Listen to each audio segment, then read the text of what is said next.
Tonight on Newswatch, plans to redevelop part of the ridges moves forward. Plus, millions of Americans' private data is compromised after a cyber attack on multiple government agencies. And Juneteenth celebrations in Athens begin tomorrow. We take a look at the history behind the holiday. Newswatch starts right now.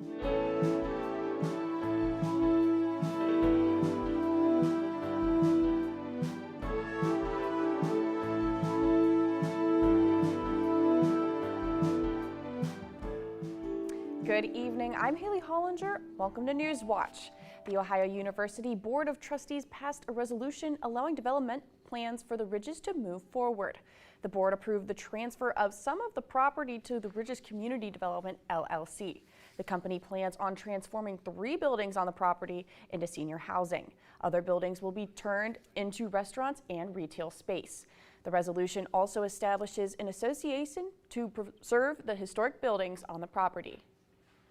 The Ohio Supreme Court rules the August special election is constitutional, just months after eliminating such elections. In a 4-3 ruling, the court found the legislature's constitutional right to determine the dates of elections, trumps any laws they might pass to limit them. The case was brought up by One Person, One Vote, the campaign against Issue 1. Issue 1 will be up for a vote on August 8th. Issue 1 would raise the threshold for passing future constitutional amendments from a simple majority to 60%. The August 8 election is the first time Ohioans will have to comply with the state's new voter ID law. Tony Brooks, deputy director of the Athens County Board of Elections, says voters need to make sure they have a valid ID when they go to vote. Acceptable forms of ID include a passport, driver's license, state ID, military ID, interim Bureau of Motor Vehicles ID, Ohio National Guard ID, or Department of Veteran Affairs ID. Any voter who does not have a valid ID can get a free state ID from the BMV. Voters who do not have a valid ID when they vote will receive a provisional ballot and must bring valid identification to their Board of Elections office by August 12th. A provision to the Ohio Senate budget proposal would change who can receive food stamps. Republican lawmakers included a new provision requiring SNAP electronic benefit cards to have a photo and phone number of an adult in the household getting the benefits. Lawmakers say the change will reduce fraud. Opponents say the change is costly and would not pay off. Tara Britton with the Center for Community Solutions says SNAP already has anti-fraud measures in place, and this goes against program rules. The budget is currently in the House and could receive a vote as early as next week. Good evening and happy Friday. We made it to the end of this week. We've seen days with a bit of sunshine and some other rainy days. Right now it's partly cloudy out and about 73 degrees. And over the past 24 hours, we saw this low pressure system sort of advance down from Michigan into Ohio. And that produced a bit of severe weather, and I'll talk a bit more about that later. But we're starting to take a look at some high pressure beginning to develop up to the northwest, and that's going to move in towards Ohio. Now, over the past couple of hours, we've also seen a change in temperatures. So yesterday we're about the mid-70s, dropped overnight down to about 50s, a bit chillier from that rain, and that picked up today comfortably in the upper 70s. So pretty comfortable day today. Now, you may notice a couple of clouds starting to form outside. That's from this remaining low pressure system that's sort of sitting in our area. So the main bunch of it is sort of out here over New York and Pennsylvania, and that's going to continue to push towards the east. But over here, we're actually starting to look at some clearing behind us from that high pressure. Now tonight, we'll see that start to happen with mostly clear skies and another chilly night, low of 49. Stay tuned for my full forecast where we'll talk about what to expect this weekend. The Logan Washboard Festival is happening this weekend. From now through tomorrow, downtown Logan has plenty of fun activities for the whole family. Several washboard musicians will be performing, as well as several other local music acts. Lots of yummy food options are available. There are also many auctions happening throughout the festival. Bubble and balloon artists are entertaining kids all day, and there's even a train that takes kids through downtown Logan. The festival celebrates Logan's Washboard Factory, which is the last of its kind in the country. The Jackson County Health Department is handing out free naloxone kits for community members in need. Reporter Reese Thompson talked to one family behind the program. Reese? Thanks, Haley. The family working at the Harm Reduction Clinic at Jackson County has touched many lives of community members struggling with substance abuse, and their dedication to help others is inspiring. At the Jackson County Health Department, helping those in need is a family affair. Stacy Mercer, her daughter Kara, and son Ethan are all nurses here. It's been I've only been here a year, but I've really enjoyed it. Stacy and Kara run the department's harm reduction program, providing needle exchange and free doses of the overdose reversal drug, naloxone. Overdoses happen more frequently, but it still does not stop people from using drugs. The work to help those battling substance use disorders is personal for the Mercer family, after Kara and Ethan's brother overdosed about 20 years ago. When he overdosed and we about lost him, that really brought to light how serious it was with his problem. It's something I never expected. What saved his life? Naloxone. At the time, it was only carried by paramedics, but with the opioid crisis touching so many communities, many counties like Jackson are making it more accessible. In the past 4 years, the county has gone from giving out 4 to 8 kits to over 1,100 kits this past year. Naloxone is a good thing and a life-saving drug. While the drug is a temporary solution, it's the relationships built by those working in the harm reduction clinic that can offer a long-term solution simply by listening. Every time you talk to them, you're planting a seed that they will grow and find their own recovery. Kara says by seeing positive progress in a patient's journey to recovery means the world to her. It makes me feel great. Like when they tell me, like, we're cheering for them and like, well, we haven't seen that person this week. Where are they at? Well, they're in recovery. Ethan says seeing how his mother has touched the lives of people struggling is an example of what their family is all about. People that want to tell her how good they're doing or how they're changing their lives, it's like really inspiring. One family touched by opioids, helping others who have too. You can visit the Jackson County Health Department to get a free naloxone kit, or you can have it mailed to your home by filling out the form on the Jackson County Health Department website. For Newswatch, I'm Reese Thompson, live in studio. Back to you, Haley. Coming up after the break, federal officials are investigating a cyber attack on multiple government agencies. Plus, millions of Americans are without power after severe storms sweep across the country. This weekend is looking really nice if you're looking to get outside to celebrate Father's Day. More about what we can expect this weekend and this upcoming week when Newswatch returns. This is the largest movement of living things on Earth. And every predator in these waters knows it. It's a mass migration of sardines. Why they gather is a mystery. But the result is a feast that will sustain an entire coastline of creatures. Wednesday at 8 on WOUB. This is crazy. On Finding Your Roots, John Leguizamo. A ninth grandfather? What, are you going to go to the beginning of time? And Lena Waithe. It feels like one big, huge blessing to be connected to all of these people. Monumental family history. My chest is pumped up a little bit. I do feel a little boastful. And an unexpected ancestor. You descend from a Native American woman. What? Tuesday at 8 on WOUB. Next time on Antique Roadshow, this is Norman. Norman went to school with the Beat Generation poet Allen Ginsberg. Ginsberg was your class poet. Right. It says, ready are we to meet the challenge hurled, to battle, conquer, and rebuild the world. That's typical Allen. Is this your book valuable beyond memories? Find out next time on Antiques Roadshow from Tucson, Arizona. Monday at 8 on WOUB. Genoa, Italy, without warning. A deadly bridge collapse. Who's to blame? And are we at risk? We have had over 24 bridges fail in the United States since 2000. Inside the global race to save our bridges. We have a significant challenge. Why bridges collapse on Nova. Stay at 9 on WOUB.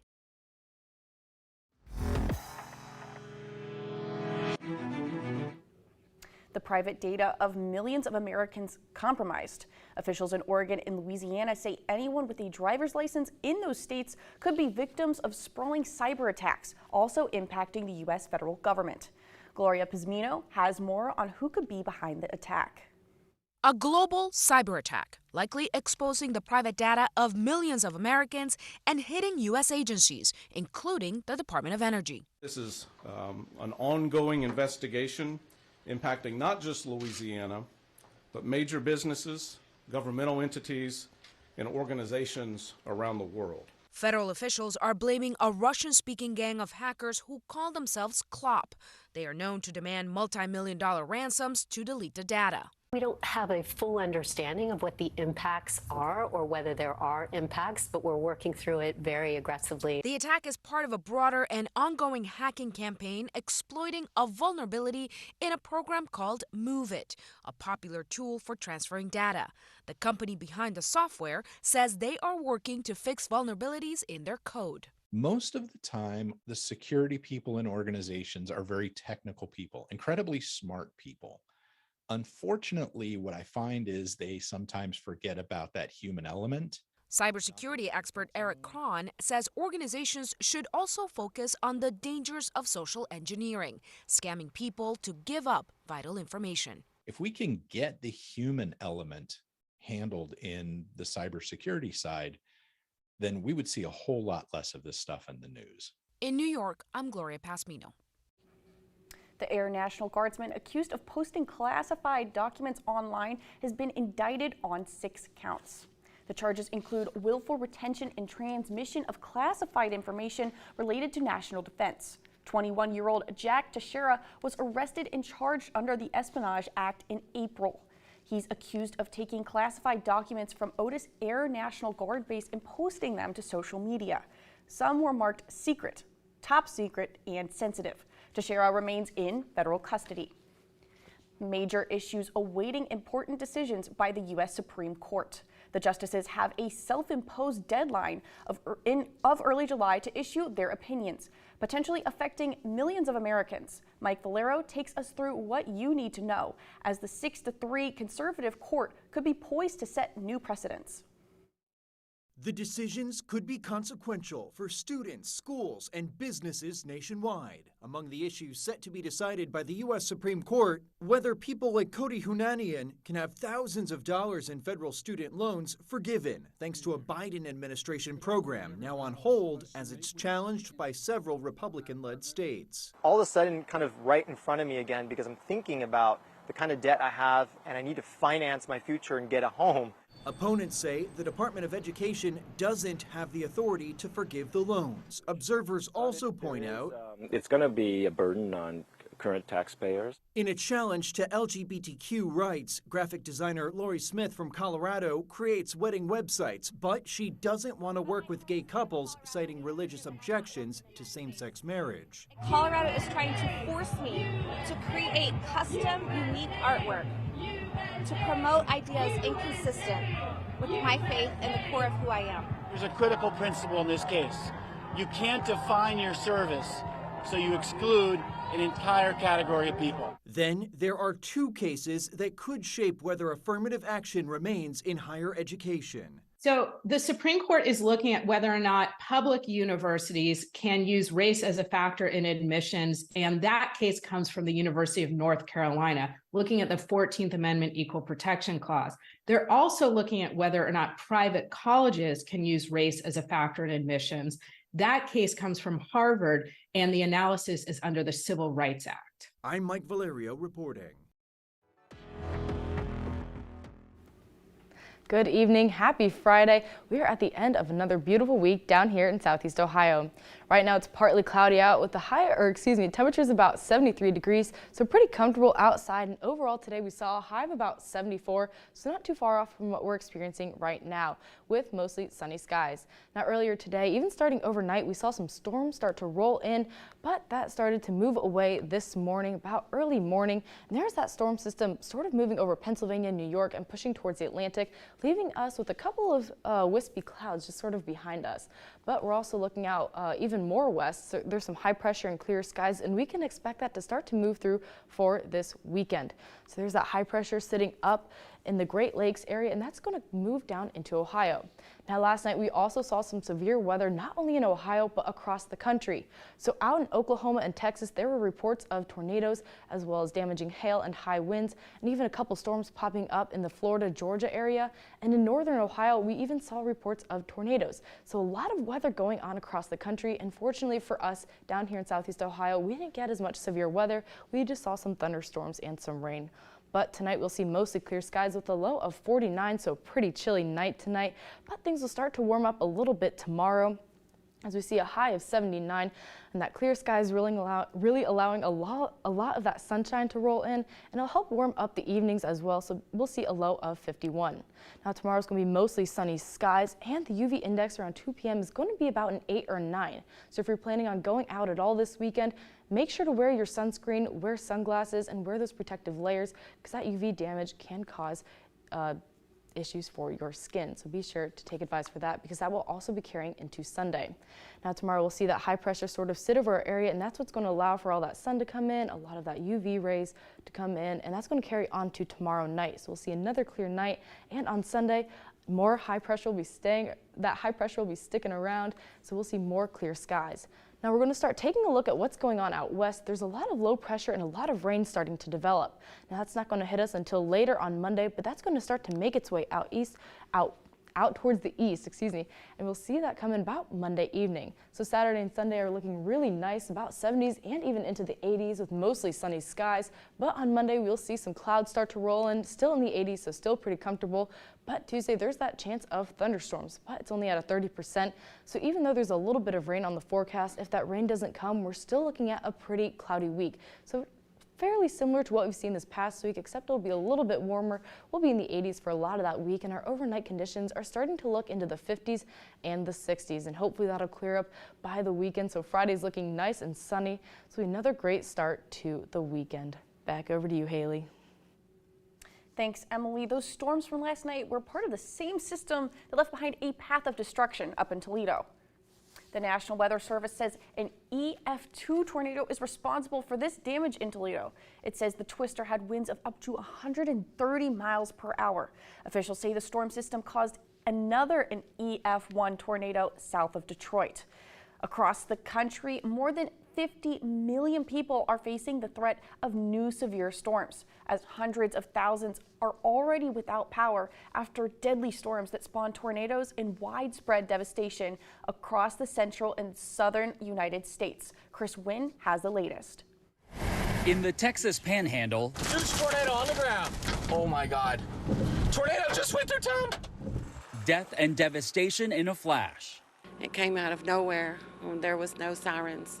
Officials say at least 3 people were killed and dozens were hospitalized Thursday after a tornado with greater than hurricane force winds ripped through the town of Perryton. There was a time where I thought that I was going to die and I was going to leave a lot of things undone. Good people lost their lives.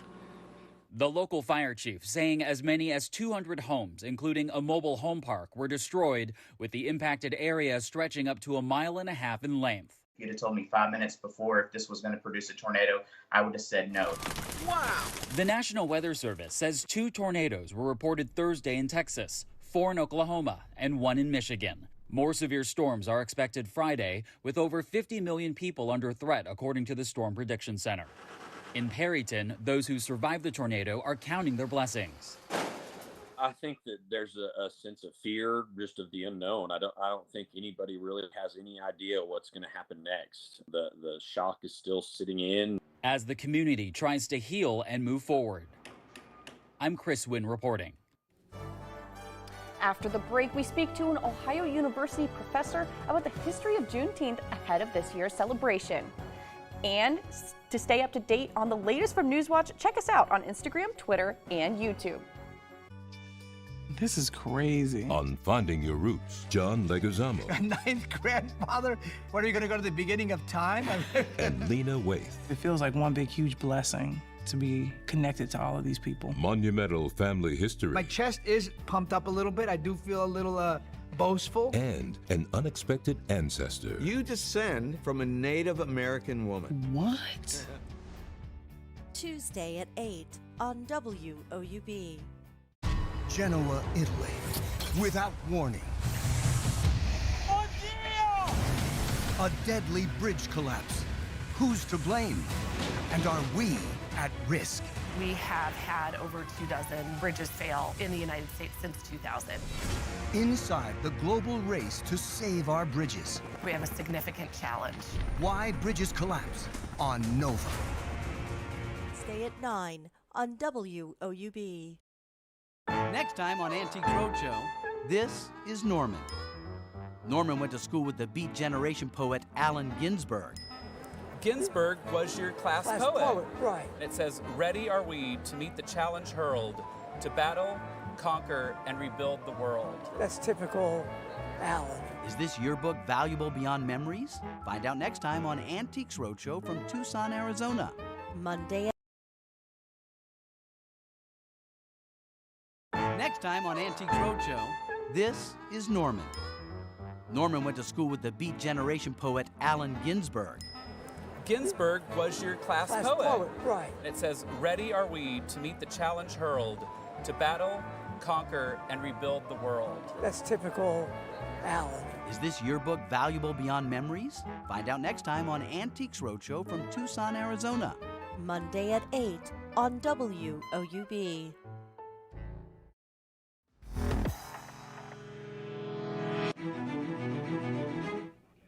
Juneteenth is this Monday, and to celebrate, Ohio University's Diversity and Inclusion Office is hosting a festival tomorrow. And here to tell us more about the significance of Juneteenth is African American Studies professor, Dr. Ozuma Miller. Hi, Dr. Miller. Thank you so much for joining us. What's the history behind Juneteenth? Thank you. Pleasure to be here. So Juneteenth became a federal holiday 2 years ago. In June of 2021. But the context there is important because it comes about officially through the lens of the pandemic, where the world, for many intents and purposes, was at a standstill. The correlation is that with the tumultuous circumstances of the attention being shown in the summer of 2020, of the racial conflict, state-supported violence by way of police brutality on African American men. But the practice of Juneteenth itself is connected with independence. And for many African Americans, it's thought of and felt more as a genuine or authentic independence than compared with July 4th.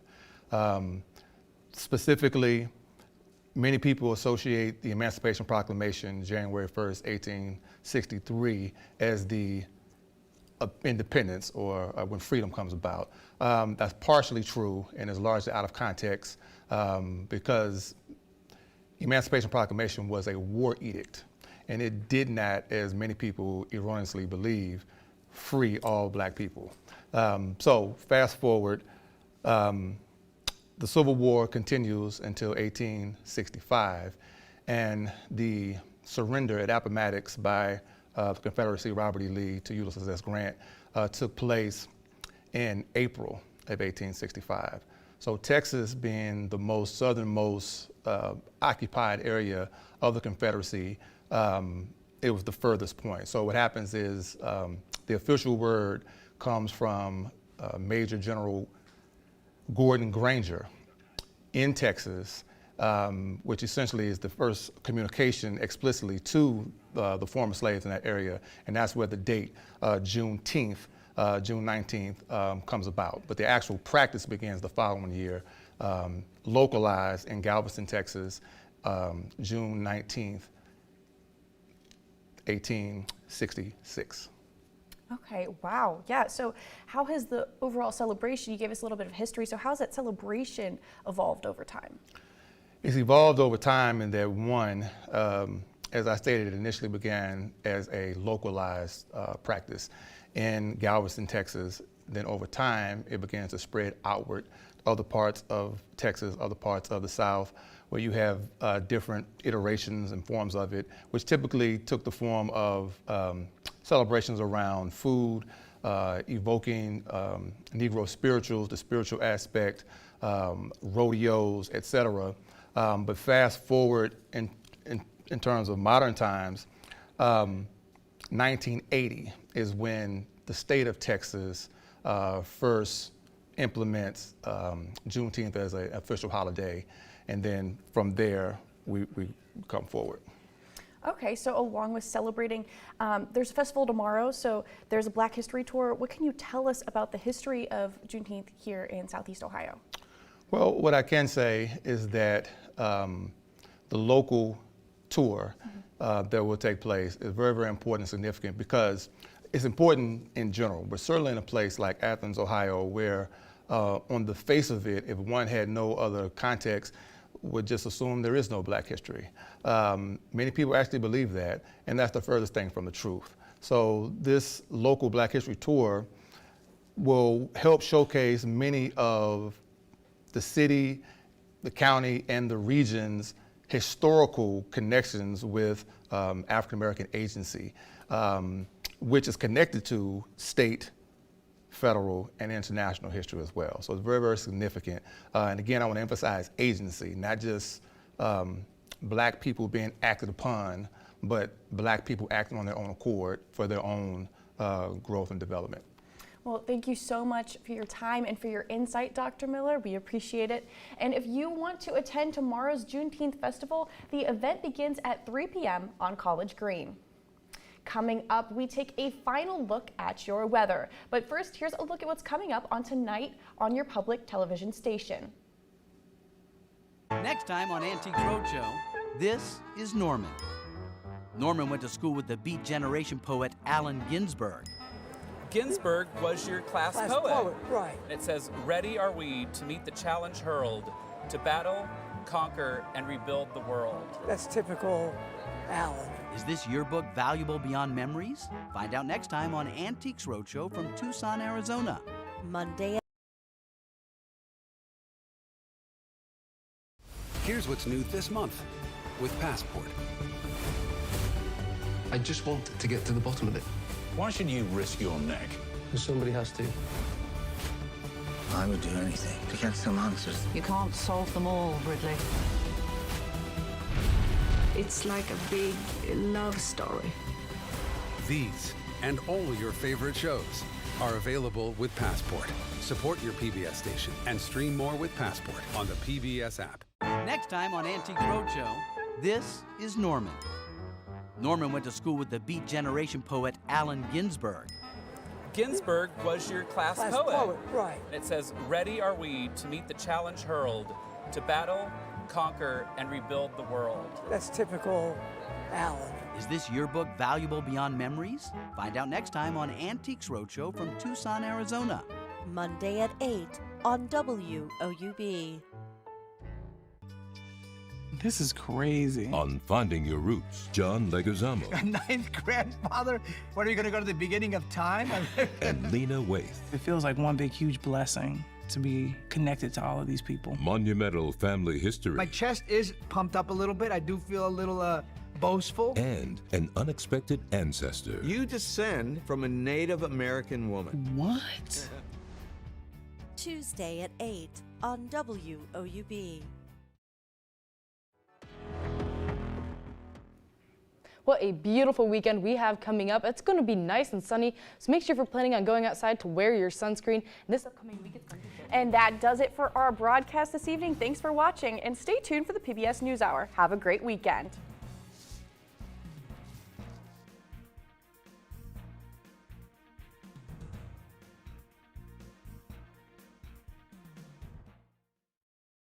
Donating your old car, motorcycle, or truck helps support public television, and it may get you a pretty nice tax deduction, too. Plus, we make donating your car easy. Just call our toll-free number or visit us online.